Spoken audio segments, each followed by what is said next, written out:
Hello all, welcome to iDream Career Path. This is Chiranjeevi, Competitive Exams Mentor. Andhra Pradesh ప్రభుత్వం నుంచి అయితే phase 2 గాను అదేవిధంగా ఫేజ్ 3 ఫేజ్ 4 సంబంధించి క్యాలెండర్ ఇవ్వడం జరిగింది. అందులో భాగంగా ఫేజ్ 2లో పోలీస్ కానిస్టేబుల్ అదేవిధంగా సబ్ ఇన్స్పెక్టర్ ఆఫ్ పోలీస్ సంబంధించి కూడా ఇవ్వడం జరిగింది.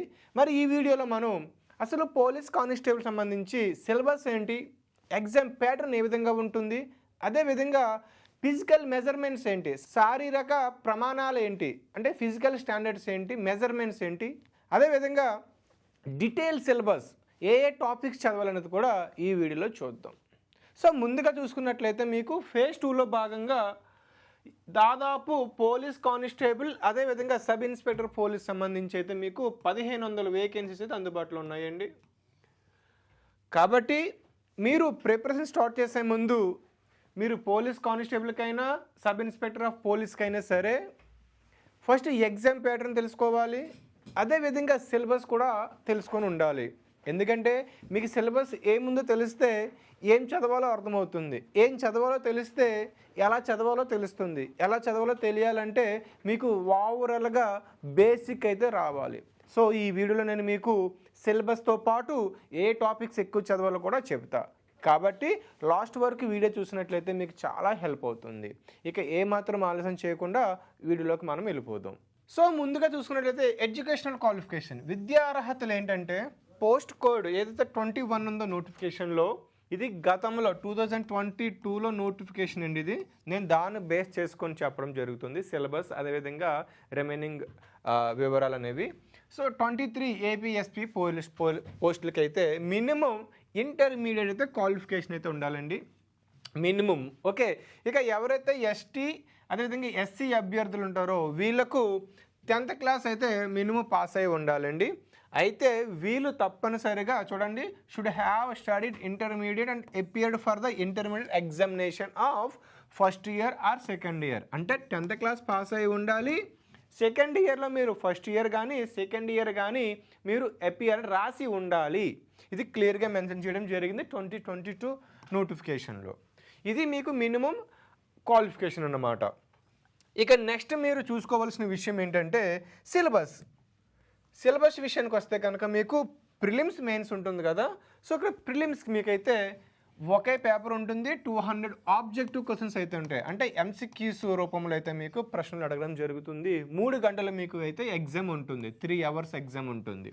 మీకు ఈ పేపర్ అనేది ఇంగ్లీష్లో ఉంటుంది, లేదంటే తెలుగు లేదంటే ఉర్దూలో కూడా మీకు ఉంటుందన్నమాట. సో మీరు అప్లై చేసుకునేటప్పుడు మీరు ఏ మీడియం అంటే ఎగ్జామ్ ఏ మీడియంలో రాస్తారో దాన్ని మీరు చూస్ చేసుకోవాల్సి ఉంటుంది. అయితే ఈ 200 మార్కుల్లో మీకు క్వాలిఫైయింగ్ మార్క్స్ తప్పనిసరిగా రావాలి. అందులో చూసుకున్నట్లయితే ఓసీ అదేవిధంగా ఈడబ్ల్యూఎస్ అభ్యర్థులకు 40% రావాలి. అంటే నియర్లీ 80 మార్క్స్ అయితే మీకు మినిమం వస్తే క్వాలిఫై అవుతారు. ఆ తర్వాత మిమ్మల్ని కట్ ఆఫ్ తీస్తారు, గుర్తుపెట్టుకోండి. ఓకే, కట్ ఆఫ్ తీసి మీకు మెయిన్స్కి ఫర్దర్గా ఫిజికల్ మెజర్మెంట్ టెస్ట్లకి మెడికల్ టెస్ట్లకి మిమ్మల్ని అయితే అండ్ ఈవెంట్స్కి మిమ్మల్ని ఎలిజిబుల్ చేస్తారు. ఈ 80 మార్క్స్ ఏమి కట్ ఆఫ్ మార్క్స్ కాదు, మినిమం క్వాలిఫై అవ్వాలి మీరు. ఆ తర్వాత మీకు మెరిట్ లిస్ట్ తీస్తారు. నెక్స్ట్ బీసీ అభ్యర్థులకైతే 35% రావాలి. ఇక ఎస్సీ ఎస్టీ ఎక్స్ సర్వీస్ ఉన్న అభ్యర్థులకైతే 30% మార్క్స్ అయితే మినిమం రావాలి. ఇక్కడ 30% అంతా 60 మార్క్స్ రావాలి. ఇక బీసీ అభ్యర్థులకైతే 70 మార్క్స్ దాదాపు రావాల్సిన అవసరం అయితే ఉంది మినిమం అవుట్ ఆఫ్ 200లో. ఇక మీకు ప్రిలిమ్స్ తర్వాత మీకు పిఎంటీ ఫిజికల్ మెజర్మెంట్స్ టెస్ట్ ఉంటుంది. అంటే ఇందులో మినిమం మీ చెస్ట్ ఎంత, మీ హైట్ ఎంత అని చెక్ చేస్తారు. సో ఇందులో జనరల్ పీపుల్ ఎవరైతే మెన్స్ పురుషులు ఉంటారో వీళ్ళకి మినిమం హైట్ 167.6 సెంటీమీటర్స్ ఉండాలి. హైట్ 167.6 సెంటీమీటర్స్ ఉంటే మీరు ఎలిజిబుల్ అవుతారు. ఎవరు? General people. ఇక చెస్ట్ అనేది చూసుకున్నట్లయితే మీరు 86.3 సెంటీమీటర్స్ అయితే ఉండాలి, 86.3 ఉండాలి. ఇక ఎప్పుడైతే మీరు ఎక్స్పెన్షన్ అవుతుందో అప్పుడు మీకు 5 సెంటీమీటర్స్తో కలిపితే మీకు ఇది ఉంటుంది, విత్ 5 సెంటీమీటర్స్ ఎక్స్పెన్షన్ అనమాట మీకు. ఓకే, ఇక నెక్స్ట్ ఎవరైతే ఎస్టీలో ఎవరైతే ఏజెన్సీ ఏరియాలో ఉన్న ఎస్టీ అభ్యర్థులు అందులో పురుషుల అభ్యర్థులకు 160 సెంటీమీటర్స్ అయితే హైట్ ఉండాలండి. ఇక నెక్స్ట్ చెస్ట్ చూసుకున్నట్లయితే 80 సెంటీమీటర్స్ అయితే ఉండాలి విత్ 3 సెంటీమీటర్స్ ఎక్స్పెన్షన్. ఓకే, ఇక నెక్స్ట్ ఉమెన్ జనరల్గా అయితే ఏదైతే పోస్ట్ 21 ఉందో దానికి సంబంధించి 152.5. మీరు ఒకసారి నోటిఫికేషన్ వచ్చినాక చూడండి, అందులో మీకు పోస్టులు మారవచ్చు. కానీ ఉమెన్ జనరల్కి అయితే 152.5 అయితే మీకు ఉంటుంది. ఇక వెయిట్ విషయానికి వస్తే మినిమం 40 kgs అయితే మహిళలు ఉమెన్స్ అయితే ఉండాలన్నమాట. ఇక ఉమెన్స్ ఎవరైతే క్యాండిడేట్స్ ఉంటారో అందులో ఏజెన్సీ ఏరియాలకు సంబంధించిన ఎస్టీ అభ్యర్థులకు 150 సెంటీమీటర్స్ అయితే ఉండాలి. వీళ్ళకి వెయిట్ వచ్చేసరికి మినిమం ఉంది, minimum not a maximum, minimum అంటే మీరు 38 kgs అబవ్ అయితే మీరు ఉండాల్సిన అవసరం అయితే ఉంది. ఇక నెక్స్ట్ దీని తర్వాత మీకు ఫిజికల్ ఎఫిషియెంట్ టెస్ట్ అయితే పెడతారు.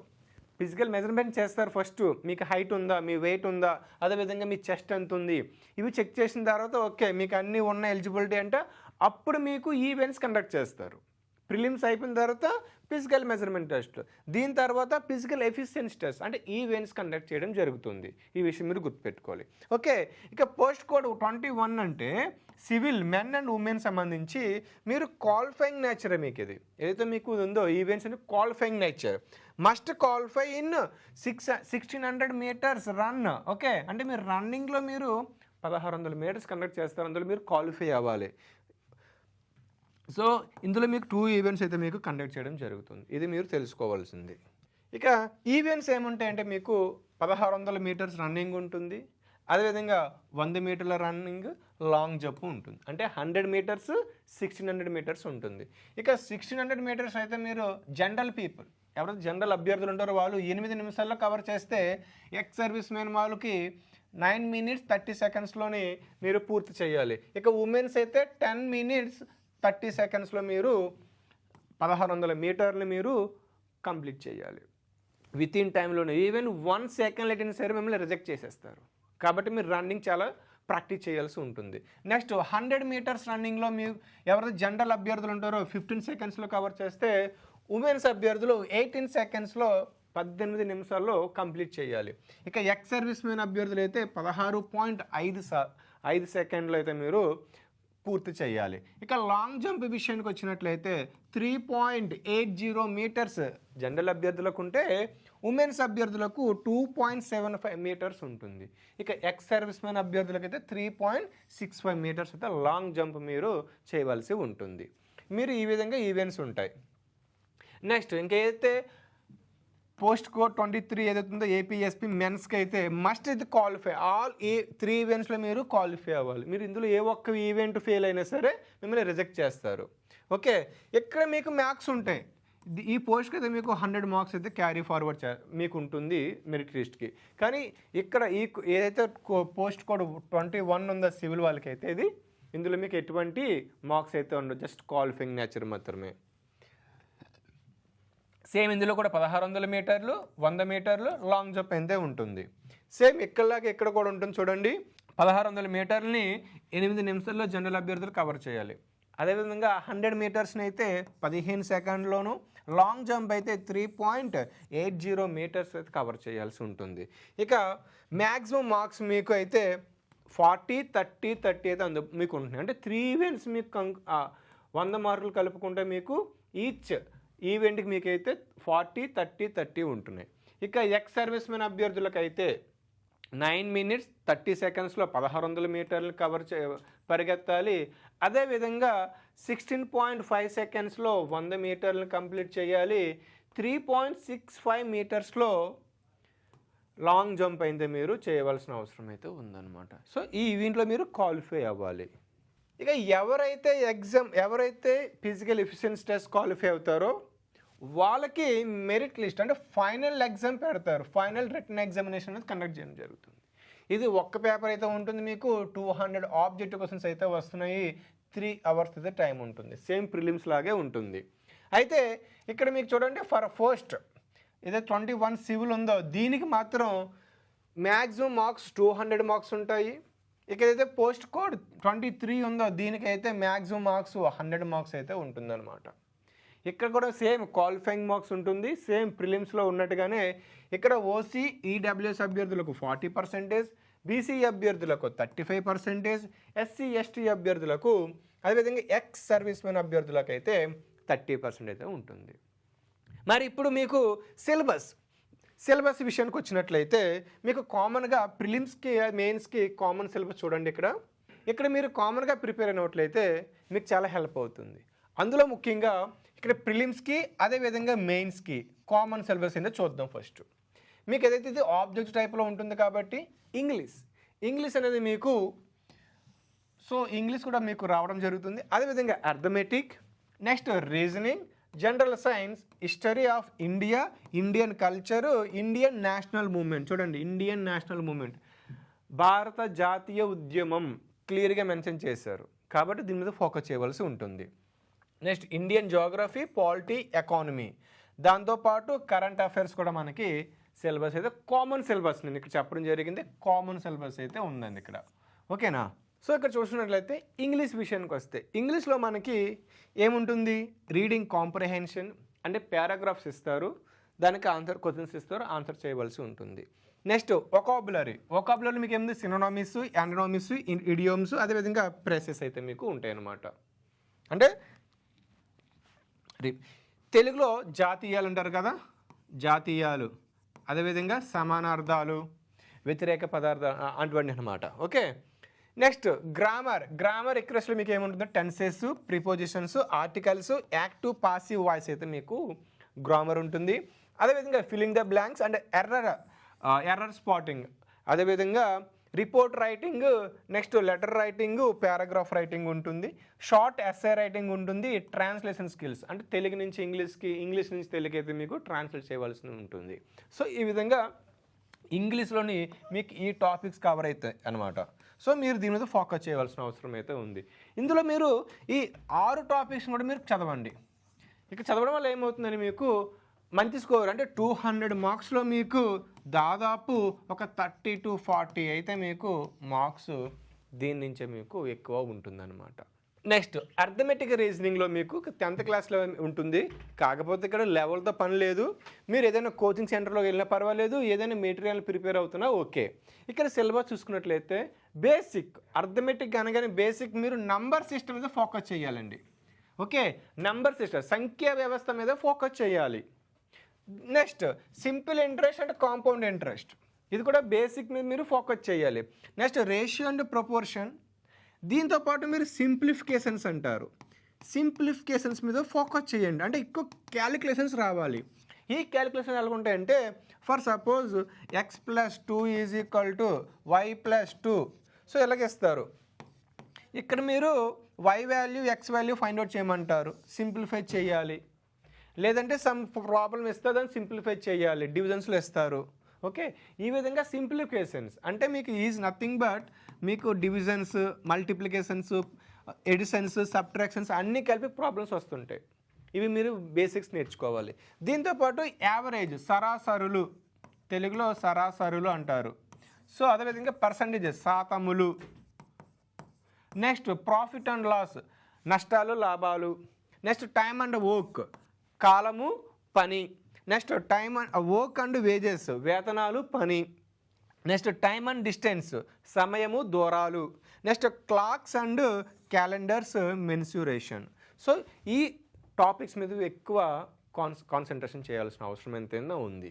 రిమైనింగ్ చాలా టాపిక్స్ అయితే మనకు ఉన్నాయి, కానీ ఇవి మోస్ట్ ఇంపార్టెంట్. ఇవి మీరు నేర్చుకున్నట్లయితే రిమైనింగ్ కూడా మనకి ఈజీ అయిపోతాయి. ఇందులోనూ మరీ ముఖ్యంగా మీరు నంబర్ సిస్టమ్, దీంతోపాటు రేషియో, ప్రపోర్షను, నెక్స్ట్ పర్సంటేజెస్, ఈ 3 కనుక మీరు బాగా ప్రిపేర్ అయితే రిమైనింగ్ అన్నీ కూడా ఈజీగా మీరు 40% ఉంటుంది.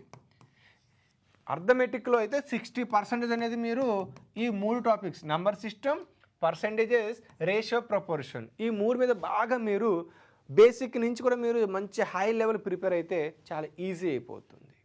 కాబట్టి మీరు ఫస్ట్ ఈ టాపిక్స్ని కవర్ చేసినట్లయితే మీకు చాలా హెల్ప్ అవుతుంది. Next reasoning or mental ability, ఇందులో మీకు వెర్బల్, నాన్ వెర్బల్ రీజనింగ్ ఉంటుంది. వెర్బల్లో మీకు ఏముంటుంది? సిలోజిజం, అదేవిధంగా స్టేట్మెంట్ అండ్ ఆర్గ్యుమెంట్స్, అజంప్షన్స్, లేదంటే statement, conclusions and course of action, దీంతో పాటు cause and effect, blood relations, ordering and ranking, దీంతో పాటు సిట్టింగ్ అనేది మీకు సిట్టింగ్ అరేంజ్మెంట్ ఉంటుంది, data sufficiency, assertion and reason అయితే మీకు ఇవి ఎలాగుంటే తెలుసా మీకు డైరెక్ట్ క్వశ్చన్లో మీకు ఆన్సర్స్ ఉంటాయి, కానీ కొంచెం లాజికల్గా మీరు ఆలోచించాలి. దీనికి మీరు చేయాల్సిన విషయం ఏంటంటే ఒక 10 days క్లియర్గా మీకు కూర్చుంటే మీకు ఈజీగా మీరు చేయగలుగుతారు. రీజనింగ్ కాబట్టి మీరు మైండ్తోనే ఎక్కువ పని చేయవలసి ఉంటుంది, దీనికి ఎటువంటి మ్యాథమెటికల్ క్యాలిక్యులేషన్స్ అవసరం లేదు. ఇక నెక్స్ట్ నాన్ వెర్బల్ రీజనింగ్లో మీకు pattern recognition and sequencing, next spatial visualisation and orientation, situation reaction టెస్ట్లు అయితే మీకు ఉంటుంది. అంటే కొంచెం ఇవి అప్లికేషన్ ఓరియంటెడ్లో మీకు ఉండడం జరుగుతుంది అన్నమాట నాన్ వెర్బల్ రీజనింగ్లో.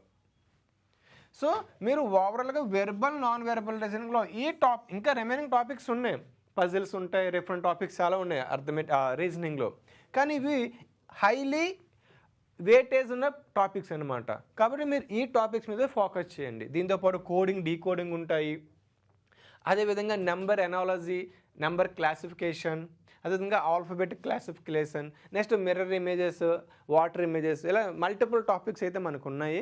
కానీ మీరు ఫస్ట్ వీటి మీద ఎక్కువ ఫోకస్ చేయవలసిన అవసరం అయితే ఉంది. నెక్స్ట్ జనరల్ సైన్స్ విషయానికి వస్తే మీకు physics, chemistry, biology, science and technology. So ఇక్కడ ఫిజిక్స్ విషయానికి వస్తే మీకు బేసిక్ మీకు అయితే మీకు మెకానిక్స్, అదేవిధంగా thermodynamics, theory of electromagnetism, okay, atomic and molecular physics, optics and electronics, basic concept అయితే మీకుంటే 10th క్లాస్ లెవెల్ అయితే మీకు సరిపోతుంది. ఓకేనా. నెక్స్ట్ కెమిస్ట్రీ విషయానికి వస్తే మీకు అటామిక్ స్ట్రక్చర్ ఏంటి, ఇక్కడ మీరు ఒక విషయం గుర్తుపెట్టుకోండి, మనకి ఇక్కడ కెమికల్ బాండ్స్, అదేవిధంగా ఆర్గానిక్ సింథసిస్, ఎలక్ట్రోకెమిస్ట్రీ, దీంతోపాటు ఫోటోకెమిస్ట్రీ అండ్ కెమికల్ కనైటిక్స్ అంటే రసాయనిక శక్తుల చర్యలు, మీరు వీటి మీద ఎక్కువ ఫోకస్ చేయండి. దీంతోపాటు మనకు పీరియాడిక్ టేబుల్ అంటారు, ఆవర్తన పట్టిక. సో ఆవర్తన పట్టికను ఈ పీరియాడిక్ టేబుల్ని మీరు కంఠస్థం చేస్తారు, ఏం చేస్తారో చేయండి, కానీ దానివల్ల చాలా హెల్ప్ అవుతుంది. కొన్నిసార్లు డైరెక్ట్గా ఒక పరమాణు నెంబర్ ఇచ్చేసి, లేదంటే దాని పేరేంటి, లేదంటే ఆ పరమాణు పేరు ఇచ్చి దీని నెంబర్, అటామిక్ నెంబర్ అంత, పరమాణు సంఖ్య ఎంత, అటువంటి ప్రశ్నలు కూడా అడగడానికి మనకు అవకాశం ఉంది. కాబట్టి మీరు మీ రూముల్లో, మీ స్టడీ రూమ్లో మీరు ఏం చేస్తారు, మీ స్టడీ క్యాబిన్లో మీరు ఈ ఆవర్తన పట్టిక ఏదైతే మనకి ఈ పీరియాడిక్ టేబుల్ని మీరు స్టిక్ చేసుకుని డైలీ ప్రాక్టీస్ చేయండి. నెక్స్ట్ బయాలజీ విషయానికి వస్తే life process, human economy, diseases, వ్యాధులు, వీటి గురించి ఉంటుంది. దీంతోపాటు సైన్స్ అండ్ టెక్నాలజీ అంటే ఇక్కడ మీరు స్పెసిఫిక్ సబ్జెక్ట్ కాదు, కరెంట్ అఫైర్స్ మీద మీకు ఆధారపడి ఉంటుందన్నమాట. గుర్తుపెట్టుకోండి, ఎవరైతే కరెంట్ అఫైర్స్ మీద ఫోకస్ చేస్తారో వాళ్ళు తప్పనిసరిగా హైలీ స్కోర్ చేయడానికి అవకాశం ఉంది. కాబట్టి మీరు ఫస్ట్ బేసిక్ చదవండి, ఆ తర్వాత current affairs, science and technology చదివితే మీకు చాలా మంచి స్కోర్ చేయడానికి ఎక్కువ అవకాశం ఉంటుంది. Next history. ఈ హిస్టరీలో మీకు నేషనల్ మూవ్మెంట్ చాలా ఇంపార్టెంట్. ఇక్కడ ancient, medieval, modern India history అయితే సంబంధించి ఉంటుంది. అంటే ప్రాచీన, మధ్యయుగ, ఆధునిక చరిత్ర గురించి మీరు ఫోకస్ చేయాలి. నెక్స్ట్ ఇక్కడ చూడండి, socio economic, cultural and political aspects. ఇక్కడ మనకి మీరు యూపీఎస్సీ గ్రూప్ 1 మాదిరి మీరు అనాలిసిస్ చేయాల్సిన అవసరం లేదు. ఓకేనా.